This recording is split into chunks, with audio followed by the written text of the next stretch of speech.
Good morning, good afternoon, and good evening, everyone, and welcome back to Sophie's Stories, the podcast bringing you original, handcrafted stories right into your earholes.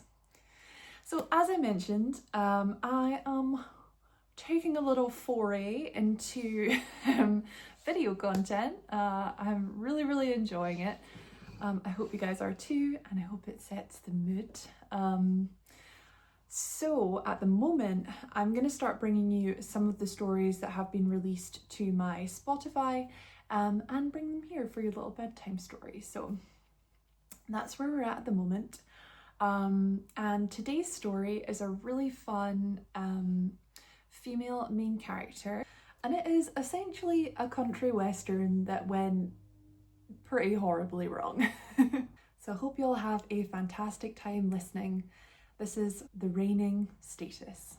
A lush, green, ruffled horizon came into view as the speed rail trundled ever closer to our destination. I grasped the iron edges of the carriage ferociously as the wind whipped my hair unforgivingly over my skin, meekly mirroring my vague memories. In front, you could see the imposing station building staring gloomily back at the train, nestled in amongst 1,000 bushes and trees. It was safely concealed from outside view. The train began to slow, scraping and groaning painfully as it drew to a stop. I let go of the edges of the rusting carriage and slid down until my leather boots thumped into the timber that supported the tracks. The thump of my feet hitting the ground punctuated the cold and uncomfortable journey. My hands unfurled slowly and turned red as the blood flow returned to them. I somehow couldn't believe I had held on for the last 12 hours. I crouched down and looked out along the tracks under the carriage. A sharp beeping began from an aged tannoy. A shot of adrenaline coursed through me, and I slid my body under the train, scuffing along the tight space on both sides. The beeping intensified, getting faster and seemingly shriller. I pushed both of my hands up into the underside of the train and grabbed onto 2 sturdy poles, smooth and hot from years of friction. Courtesy of the many long journeys travelled. The heat encapsulated my ailing grip and aggravated the searing pain in my muscles and nerves. Eyes wide, they began to water as I begged my body to cooperate and find some small crumb of endurance that may be tucked away in any forgotten corner of my being. I shook in pain, but forced myself to hold on just a minute longer. The train reached its final stopping point inside the station. It jolted, and like an autumn leaf, I popped off the bottom of the train and onto the wood beams below. My back lay uncomfortably upon my rifle. Soft flesh upon hard metal was never a comfortable phenomenon. The strap holding my extra bullets clapped against my chest affirmingly. I was covered front to back in weaponry and had never felt more exposed in my life. I thought through my plan erratically, reeling. My second bandana hung loosely around my neck. I pulled it up over my nose and mouth, lest anyone recognize me when they see me flee. I could see the conductors surveying the train upon its arrival in the station. 6! Why were there 6? I wiggled patiently to a gap in the wheels resting on the tracks. I heard the locks on the train doors above release, and I knew I had to leave now.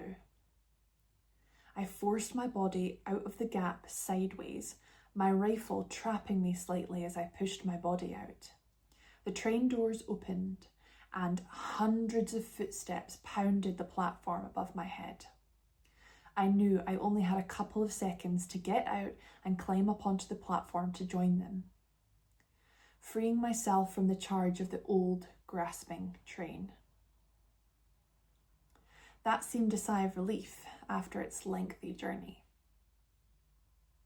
Steam plumed from either side of it and into the station building steadily. I placed my hardened fingertips onto the edge of the platform and pulled myself up in one swift movement. As I joined the crowd with my head down, I bumped into an older man waddling towards the exit. He looked up at me and we caught each other's gaze uncomfortably. My mind afire with pure paranoia, I whispered, "Sorry." He nodded gently and smiled quietly. As we came towards the gates that were sieving through the crowds in front of us, my palms began to sweat. I gathered my thick brown shirt around my torso. It sucked my rifle sternly into my spine. The long, thin tip nestled into my bush-like brown hair and concealed itself easily.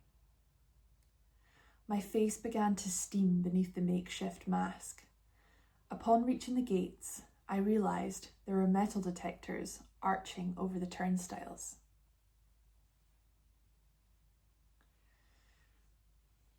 I stopped a little, being carried not by my own steps, but by the force of the crowd surrounding me. The old man, still to my left and slightly in front, turned around to look at me once more. He removed his heavy wool coat and passed it back to me, below shoulder height, concealing it from prying eyes either side. I tussled with it awkwardly in amongst the many limbs in every direction. It draped over me forgivingly. I looked forward again to the old man, wearing an identical jacket to the one he gave me. He was making his way under the metal detectors. He was through safely. I only hoped I would be afforded the same fortune. Standing in my own private discomfort, I was next. I was not meant to be here. Moreover, I was not welcome. That was clear from many miles away. I had a suspicion even the trees that stood defiantly upon the horizon had thought this too. On the other side of the gate, I searched for my aged friend. He seemed to have evaporated into the steam that whirled around the large industrial building. I focused back onto the turnstile whose metal was clouded and worn. I stepped through, knowing the air I had been gifted with on my journey here would likely be the last taken of my own free will.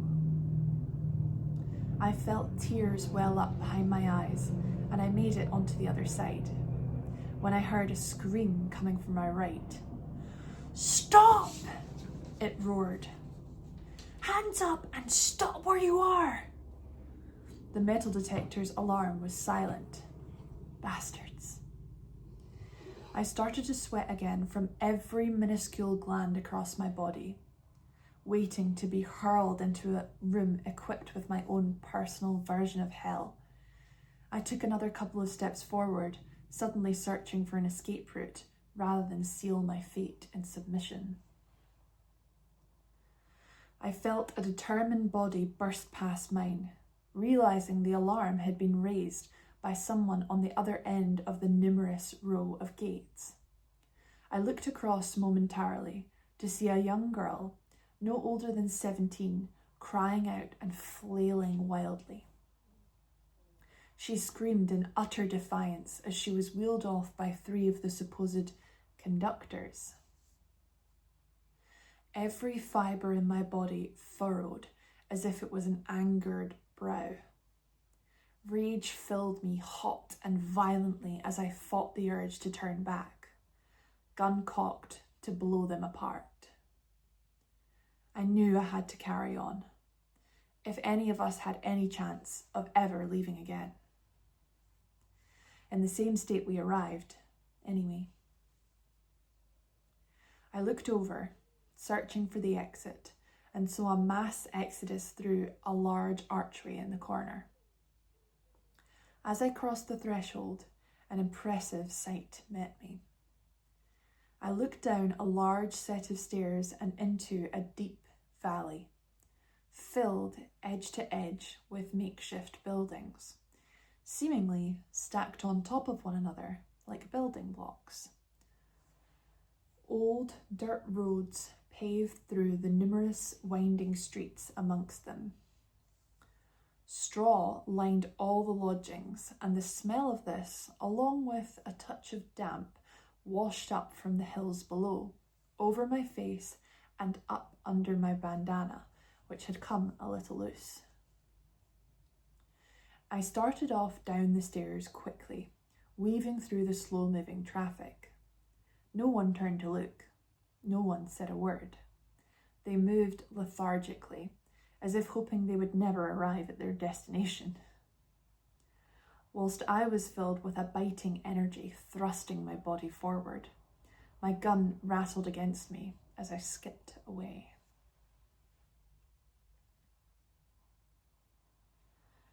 The sun was setting steadily and the light fading fast.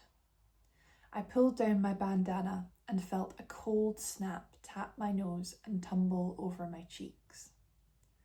I reached the bottom of the stone stairs and looked ahead, trying to find a route out of the main thoroughfare.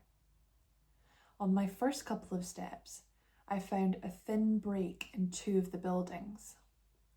As I tiptoed down it, I could hear the roundup beginning on the streets. To your lodgings. There should be no activity outside past 8 p.m. Please return to your lodgings. A loud voice reverberated amongst the thin walls. I could hear the crowd stepping faster on the main street. I looked to my right and found an old doorway, boarded up and out of sight. I suddenly became massively grateful for the long wool coat as I drew it tighter around my body. I felt round the inside of the jacket as I got somewhat comfortable. The jacket was lined with some kind of rough material, but what, I didn't know. There was a wide map pocket that rested above my left breast. I tussled my fingers inside it and found a piece of paper. My mind ran through a list of possibilities. Shopping list? Letter from a neighbour? What was it? I took it out and opened the frayed edges gently. As I laid my eyes upon it, it read, "We've waited for you." I sighed sharply. Shit. I held open the calf of my leather boot and dropped the note into it safely. As I lay my head down, I felt my body sink into the temporary safety of the small doorframe and drifted away peacefully for the last time. Birds chirped senselessly in the distance, and a yellow flow politely invaded my eyelids as I woke up. Dawn had reached even this sorry corner of the country. I stretched slowly and gained consciousness quickly. I peered my head out into the small alley and looked up to my left. The street was quiet. I looked to my right and a thick forest gleamed back at me. Droplets of water glistening atop the juicy leaves. I crept out of the alley and straight towards them. After tussling with the lively branches, I broke the tree line and wandered into a fantastical show of light and shadow, performed by the many interlocking and dancing arms of the tall forest. Rays of sunlight kissed my skin so gently and warmed my heart in the most unfamiliar and wonderful way. My heart was alive with an encapsulating intimacy that entered me like a stranger and left as a friend. I reached a clearing in amongst the foliage. As I stepped into it, I felt a presence. My toes crunched over the branches, but mine was not the only step to rupture the silence. I looked out on high alert, searching for movement. I could see something on the other side of the bush, but not clearly yet. What's for you won't go by you, I thought, as I confidently stepped into the clearing with my other foot. I heard the unidentified rustling continue until I could see the magnificent and imposing creature staring back at me from the bushes. Its shining coat continued back into the shade of the trees. Hooves stood strong in amongst the fallen leaves, and steam flew out of its large, wet nostrils. A small whinny escaped its mouth as it stared back at me with black, sparkling eyes. "Wow," I whispered in return. Our eyes were locked amongst one another's, searching for our next move in tandem.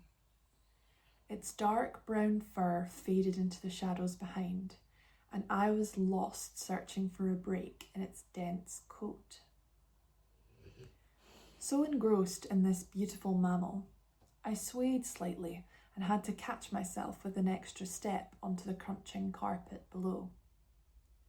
The noise spooked us both, and we flew completely into the clearing at the same time. Eyes finally locking in a mutual neutrality. This could have been worse.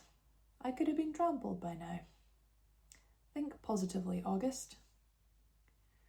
My right hand shaking gently, I stretched it out towards the stallion and waited. The tension between the two of us glued in the air. Scarcely able to move for it, I froze, completely still. With a confident nod of its large, strong head, it began to slowly plod towards me. When it finally reached my outstretched palm, it nuzzled me gently, as if deciding whether or not it enjoyed my scent. I was obviously not smelling quite as offensively as I had first thought, even though my skin was caked in my own sweat and debris that had flown up from the tracks. We embraced gently, and he looked up at me into my eyes for a second, before leaning down on the fallen foliage. I ran my fingers along his strong body and down his back leg. His back twitched and he flicked his tail from left to right. I placed both of my forearms onto his back and leant on him. He seemed to look back at me and jolted off a few steps. I guess we've hit your boundaries for a ride then. No matter, maybe someday. In the distance, I heard a siren call ring through the small village. A faraway crash of locks opening and wooden doors and shutters cracking open filled the space where once birds chirped and leaves rustled.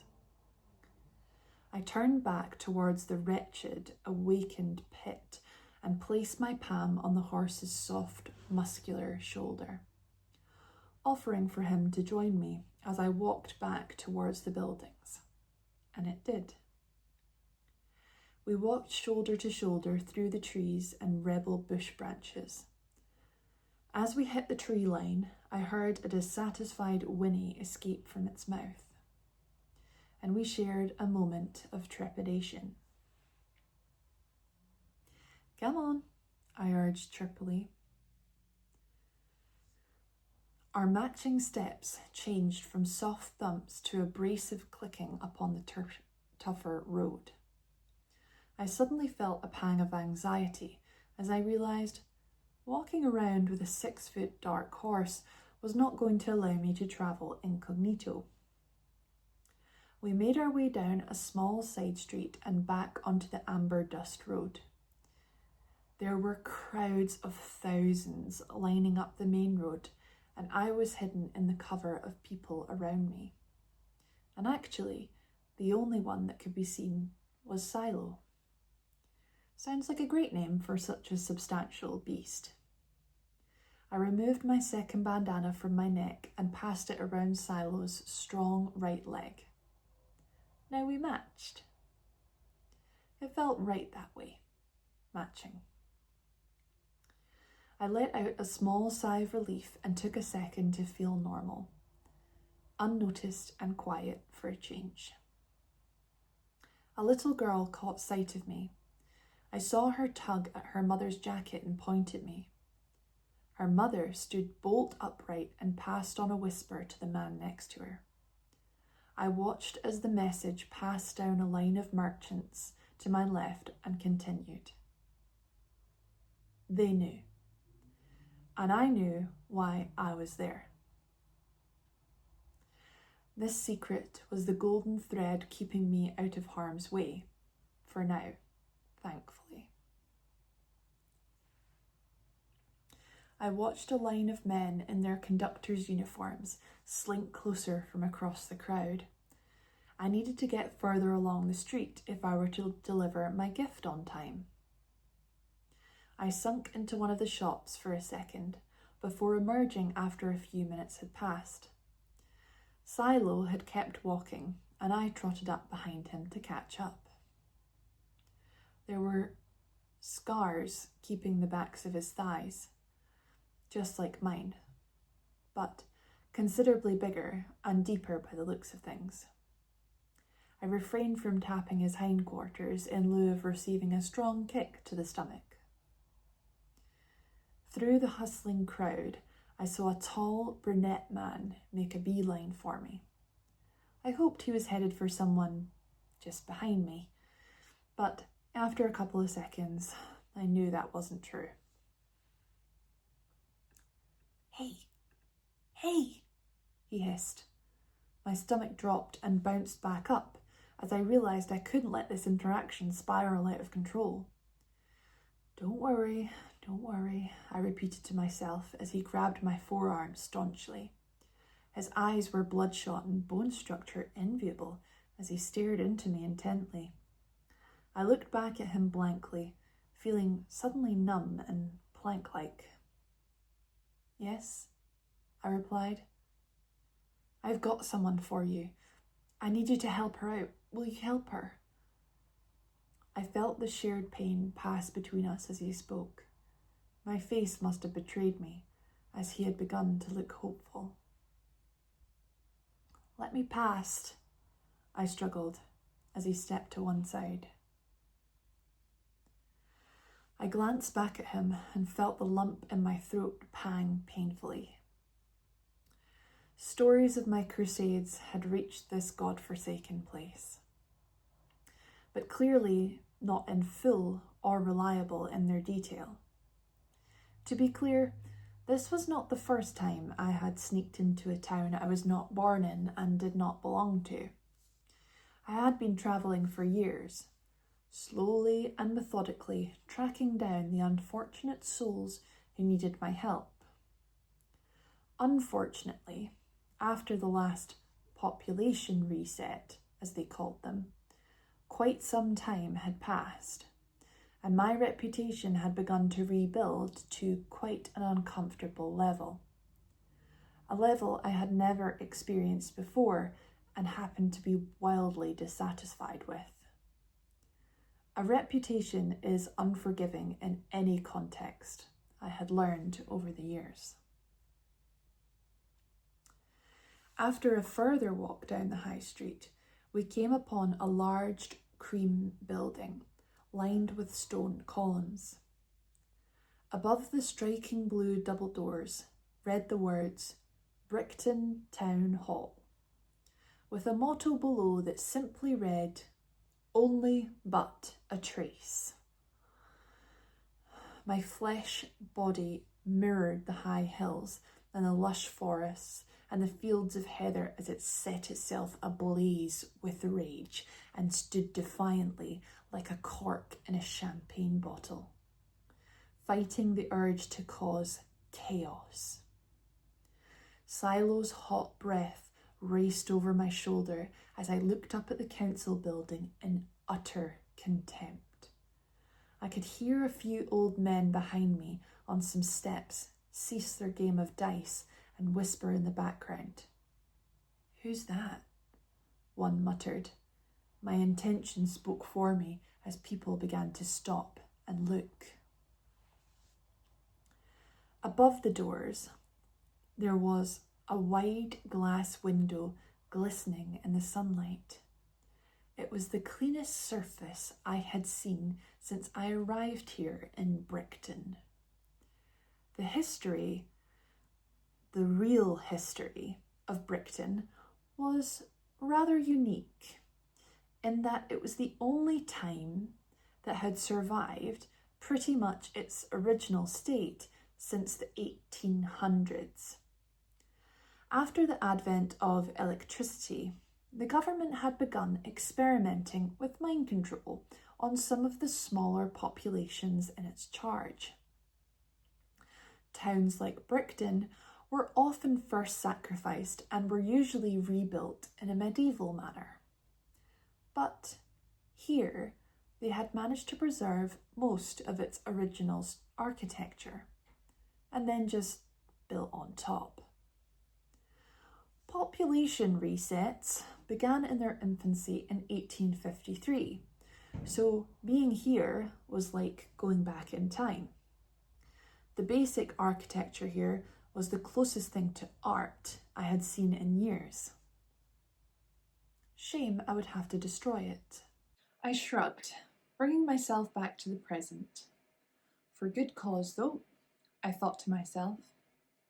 I took a cursory glance at the men muttering behind me, and there he was, my jacket twin. He gave me a nod, I returned it, and turned round. I unbuckled my bullet strap and slung it around one of the columns, holding up a small ledge beneath the window above. I used it to shimmy my way to the top. I pawed at the ledge sheepishly. There was genuine concrete on the ground here. Damn. A straight shot down and I'd be dead. Or worse, a free experiment. I looked into the crowd to my left and right. I caught the eye of a soldier in his conductor's uniform. We both stopped for a split second. Shit! He pulled his gun out of his holster and fired 2 warning shots into the air. The crowd ducked and dived, pouring into the buildings either side, like water draining out of a gutter. He screamed, "Everybody inside! Men! The council building!" The warning shots had spooked Silo and he ran for it too. Amongst the crowd and down the long road, I saw his dark tail wave goodbye as he left. I grabbed onto the ledge and swung one leg over its side so I wasn't left hanging like bait. After I pulled my body onto the ledge fully, I lay flat for a second, clutching my extra bullets like a newborn. Bullets flew past me in the air. Some pinged off the beautiful grey sandstone. I didn't have long. I jumped up quickly, staring into the window, where I saw at least 10 old, overindulged faces looking back at me in complete shock. Wow. This is a memory I could live off for a lifetime. I pulled my rifle to my front, the strap still attached, and forced it through the glass pane with relative ease. There was a broad marble table that spread lengthwise and about 7 foot wide. I kicked away the remaining glass from the frame and stepped through it. Dust and dirt from the ground below toppled onto the stone, making small, pleasurable tinkles in amongst the deathly silence. I took a couple of steps onto the table, looking at all the council members as I did so. They sat unmoving, still, trying to catch flies in their mouths as I continued. At the head of the table, I saw a man in a dark black suit with a very distinctive brooch on his breast pocket. He was the active head of this particular branch of organisers, as they like to call themselves. One thing that rang true for me about that name as I looked about him was I could read his fearful thoughts as clear as if they had been written down on paper, and I was flipping through them the closer I got. He was still in his seat, but pushing himself back into it so forcefully, I half thought he was going to squeeze himself through the slats and come out in pieces on the other side. When I reached him, I stopped and picked up my rifle. His eyes were white and begging as I placed the barrel on his forehead. I had waited years to watch him beg like this, watch him tremble and sweat at the sight of me. And here we were, like a modern-day romance novel. After all that had gone on, every power play, every night he had crept into my room as a child, every time he told me that this was our little secret, look at him now. He may as well have been a spider stuck on the bottom of a bathtub with the water running. The soldiers had made it to the door and were banging on it from the other side. The clatter shifted my focus, and I saw that door and thought it would hold for a couple of seconds, maybe even a minute. I took a quick scan of the room. Everyone was still sitting nicely for me. The walls were covered in Renaissance art, apart from one. This wall donned only one thing, a control panel. It was beeping occasionally and had all manner of coloured flashing lights covering it. The door in the corner was starting to shake in its frame. I didn't have long left. I thought of the old man outside and looked down at his jacket, still protectively draped around my body, and removed the barrel of my rifle from the leader's head. I jumped off the table and jogged to the panel. I perforated its glass casing with the back end of my rifle. These things never have a master button, but I was confident I could do some significant damage with the time I had left. All the buttons were labelled in Latin, of course. Cults just can't get enough of Latin. Cults love Latin. I held up my rifle and began to shoot at some of the other words. Abeo, absurgo, and excedo, hoping that the circuit board was close enough to the panel that it might cause lights out, so to speak. As I pointed my rifle at the last button, Adamo, and fired a shot, a gaggle of soldiers tumbled into the room. I wonder if they finally found the key? I turned round to face them all, with an admittedly smug look on my face.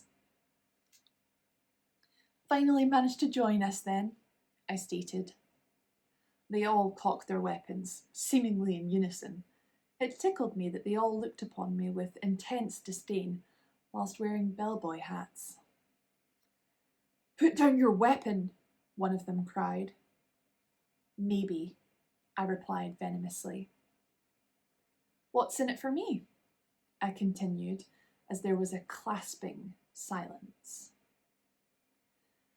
Something that I may have failed to mention as I regale you with this tale is this. Free will was a long-lost privilege in this world now.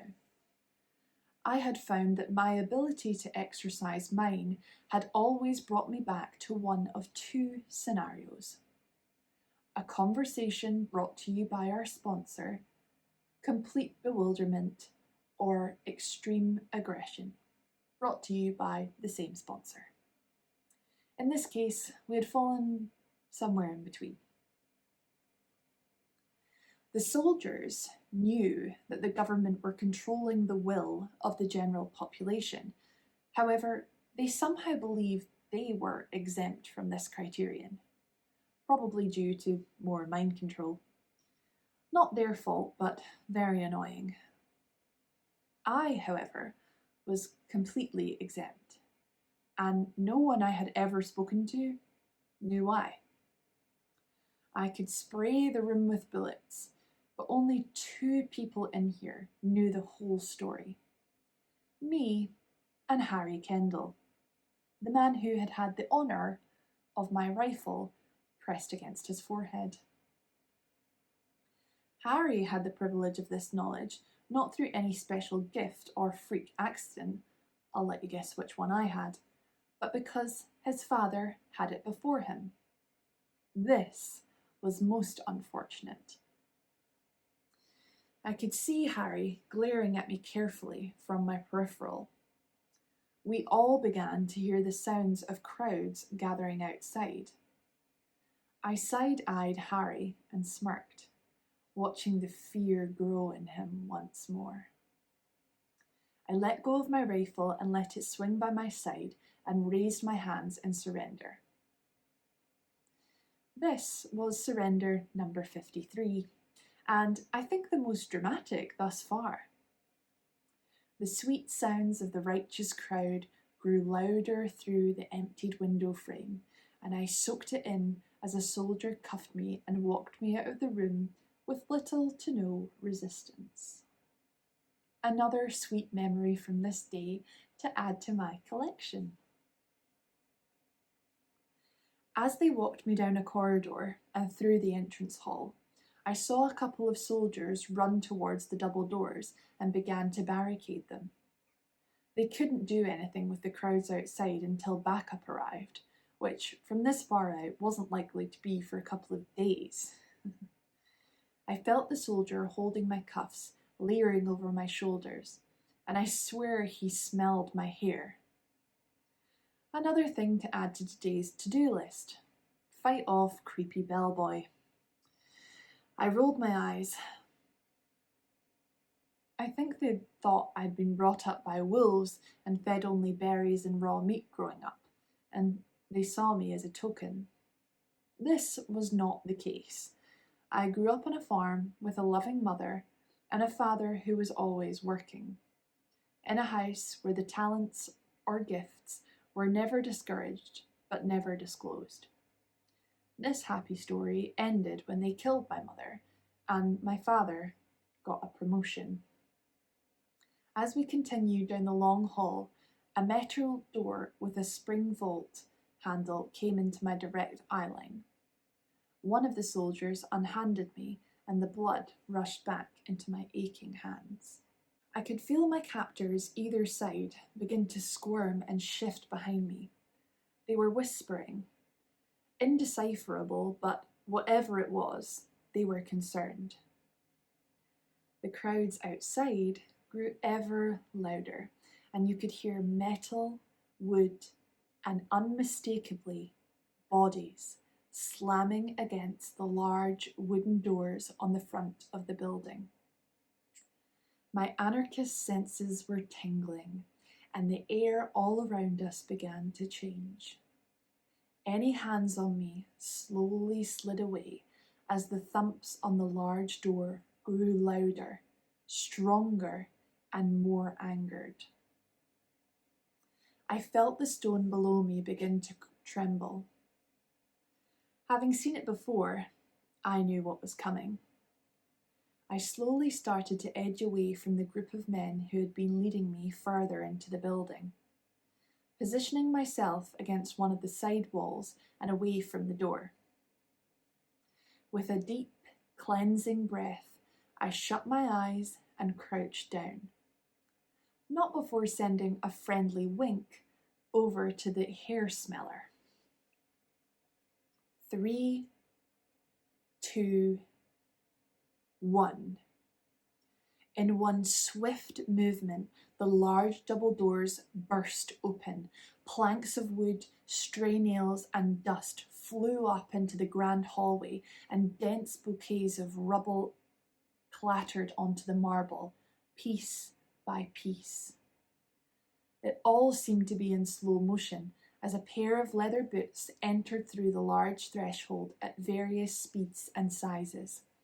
Their legs created pleasing geometric shapes as if a stampede of wild horses. Leading the crowd was the younger man who had tried to ask me for help in the market. He was brandishing a huge metal pipe-looking object up above his head and screaming. I admired his confidence as he bounded towards the soldiers, standing side by side opposite him. As I remembered what I was watching, he brought down the pipe onto one of the soldiers' heads.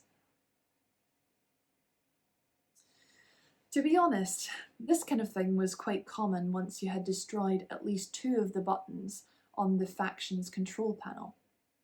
The general population tended to become extremely angry. All of the years of suppressing human nature, disregarding their needs and desires, had furled up inside each and every one of them. It had permeated into every little cell in their bodies, every second they had been alive. Makes you wonder why the standard life expectancy age had decreased by at least 20 years. But no one knew that. No one apart from me and good old Harry Kendall. I wished I had a particular talent for art so I could immortalize these scenes and plaster them to the walls in my house like wallpaper. Anyway, back to the present. Any soldiers who had not managed to escape upon the surprise security breach had sadly been beaten ferociously, but most of them were still living as they groaned and fidgeted. Most of the crowd had followed the escapees, ironically, but a few of them had ceased their beatings and walked over to me determinedly. One man, seemingly the ringleader, stood tall and dark and olive-skinned over me imposingly. It was him, the man who had sought my help out in the market crowd earlier that day. His hazel eyes were ablaze with adrenaline, and if he had been a bull, steam would have been emanating from his nostrils. He was smiling slightly, menacingly. It pleased me as I let out a little quiet smirk. Still not sure what exactly his business was with me. Behind him stood a timid-looking, curly-haired woman. She was looking into me with voracious curiosity, eyes wide and piercing through me. I was trapped in her gaze for a moment. No matter what the context, something happens when you look at each other properly, woman to woman. As if sharing years of secrets and experiences heavy enough to split the atom twice. I could sense something in particular was on her mind. What?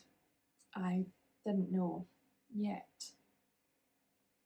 The tall man in front cleared his throat commandingly. "Thank you, August," he announced. I nodded slightly and felt my shoulders drop a little. I have experienced varying reactions to turning off the central console. Most reactions, though, are based purely out of fear. Some have thought I was a red herring, luring the residents into a trap. Some have thought I was too dangerous to exist alongside them. And some cannot simply look me in the eye. Why? I didn't know. August, my name is Theo. We're so glad you're here. However, I'd be remiss if I didn't inquire as to what your next steps might be. Care to enlighten us? His body language betrayed him a little as he began to fidget. I smiled kindly and motioned for us to leave out the front door. We walked a few steps, and I responded, I'll tell you, but we have to get away from the town hall. They have recording devices in the walls. His eyes widened. Recording? He repeated. Yes. Any sound that has happened or will happen will be saved and filed away. Then someone with another machine can listen to it anytime. He looked at me blankly and then looked to his female companion. Labels seemed suitably horrified, and I continued, Do you have another meeting house? A pub or maybe a shop that we can use to gather everyone? They conferred for a moment. I think the blacksmith's is the biggest, Theo offered. I nodded and asked him to take me there. I took a cursory glance back towards Briton town hall, feeling a little uneasy at the sight of it. As we scurried across the ghostly main thoroughfare, gravel cracking eerily underfoot, we came upon an old wooden shack. The front doors were 1.5 tall and framed by large wooden beams, buckling under the weight of the 3-story creation. To call it a building would be misleading. Theo reached out and battled with the sturdy iron drop lock and released both doors. As he pushed, the door creaked open, screeching like a Victorian ghost child screaming intermittently. As the macabre sound subsided, a strong wave of the slight damp smell washed over me. I looked around, slightly comforted by the earthy smell below, and saw an array of huge iron tools filled the walls, almost entirely. Like an armoury, it was slightly cold inside, and there was an air of particular silence that filled the little dwelling. I realised that the comfort I was feeling was due to my sudden proximity to a seemingly endless number of effective weaponry. Let's hope I hadn't lost my proclivity for close-range combat. In fact, I was sure I'd find out. Theo and his silent partner began to shuffle some sturdy tree stumps into a circle in the middle of the room. He gestured for me to take a seat. As we sat down, I looked over the two of them. They had cuddled together comfortably and looked at me expectantly. I suddenly wondered, whose shop is this? I blurted out. Theo replied, It's John's. He's been the blacksmith here for as long as anyone can remember. He's actually 71, if you can believe that. He said this proudly, as if this man's age was a personal achievement. I mean, I could definitely see it as a shared achievement. It takes a lot of community in this world to keep someone alive for that long. As I said, life expectancy had plummeted over the last few years, but we all shared a silent understanding that this was not always due to natural causes. Hopefully by now, I won't have to explain to you who the assumed culprits were. I nodded politely towards the steel and began to take a closer look at the walls beneath the iron tools. Upon the wood-lined walls were sheets of what seemed like some kind of metal that was cloudy and grey in its appearance. It seemed completely out of place in amongst the old, worn workshop. It piqued my curiosity officially as I stood up from my perch and felt Theo's eyes on my back as it was turned. Upon reaching for the far wall, I took a moment to inspect it. One of the panels wasn't fixed to the wall properly, and I peeled it off slightly to rub it between my thumb and index finger, trying to bend it too as I continued my inspection. After bending the slightly malleable material, I knew I had felt this before. I cast my mind back for a moment to the night I spent huddled in the small doorway up the hill. I suddenly knew that this was the lining of the jacket I had slept in. And furthermore, now I knew who John was. Although it followed that he was a blacksmith who travelled from time to time, and for him to have created a material that could fool a metal detector was not strange, I couldn't shake the creeping feeling that this was not its sole function. Why was it covering the walls? Why did he hide it in his clothes?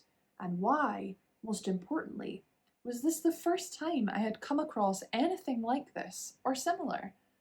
These questions flitted around me, and I watched them with my mind's eye, until I was interrupted. "Ah, visitors!" I heard, in a gruff but friendly voice from behind. I turned around quickly, as if being caught in the act of trespassing. Feeling about 10 years old, I stood in silence. A silhouette stood sturdy but shrunken in the doorway, outlined by the bright sunlight shining in the ground outside. An old man gently stumbled in and removed a long wool coat from atop his fragile shoulders and hung it on a large curled hook beside the door. "We haven't been properly introduced," he started, reaching out his hand to shake mine. "I'm John Spencer." The strength in his aged, wrinkled hand shocked me for a second as I returned. "My name is August Drusus," I confirmed, fully expecting that he already knew that. "So, you got my note then?" I looked at Theo as his face furrowed, perplexed. "Yes, I did." "Well," John started, groaning as he took a seat in the makeshift circle, "I trust you found the panel up there. Everyone seems to be feeling much better," he said kindly. However, this comment fell oddly in amongst the violence. Theo, still confused, interjected, "Wait, you two know each other?" John and I smiled at each other. "Yes, at least as acquaintances," John replied. Theo quirked both of his eyebrows and looked over at his partner. "I did find it. It took a bit of a beating from me, I have to admit. But right now we have to come up with a plan before backup reaches the town limits." I looked towards John, feigning confidence, and curious to hear what his thoughts would be. He leaned in slightly, then sighed and sat back a little, and started. "Come with me, August. Theo, Marlena, go and round up as many people as you can and bring them here. Make sure to leave a couple of young ones with our friends in Briton Hall, in case any of them are still alive," he trailed off. John made his way towards a door at the back of the workshop, with a set of steep stairs leading up into a dark void that covered them. I followed him, even more curious now than I had ever been just seeing his shop. We both dragged our tired bodies up the creaking staircase in silence. I looked up ahead of John to try and capture an advance glance into the room above. "Here we are," John said, as our heads popped out sequentially from the hole in the floor where the stairs led to. As we came into what looked like a singular living space, John trundled over to a worn chest of drawers in the far corner. I looked around. The room was entirely bare, with candles, not burning, scattered around. I walked in further a couple of steps, feeling some of the floorboards sink under me by an inch or so. I looked down and noted a concealed door in amongst the planks. I decided to stay quiet. I wondered if he'd open it with me in the room, or maybe he'd leave and I could open it myself. John snapped the top drawer shut and came over to me with a few photographs in his hand. The edges were worn, and I could see from where I stood that they were a mix of grey and sepia-toned. He angled his body to stand side by side with me and held the pictures proudly out in front of me. I looked over the smiling faces in the first picture. 2 men and a woman with a small child stood on a wood-clad porch. As I took a moment to get over my initial shock of seeing an actual photograph, I noticed that the woman looked strikingly familiar. I could feel him looking up at me pensively, and I grabbed the photograph and pulled it closer. I could have been looking at a picture of myself. My mind reeled as I tried to think of who this person was. It wasn't my mum. I don't remember her having a beauty mark on her face. The woman's piercing blue eyes looked back at me from the paper.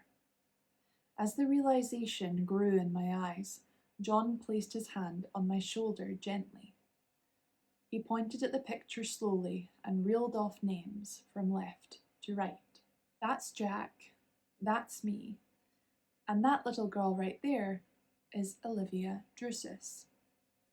I could see John's arm in the picture, wrapped around Olivia, as they stood in a peaceful embrace.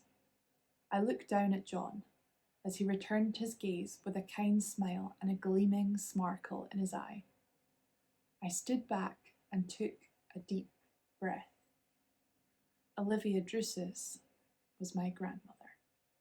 And that is the end of The Reigning Status. I really hope you enjoyed this story. I'm so looking forward to bringing you lots more stories very soon, and thank you so much for joining me. And don't forget to stay curious. Bye guys.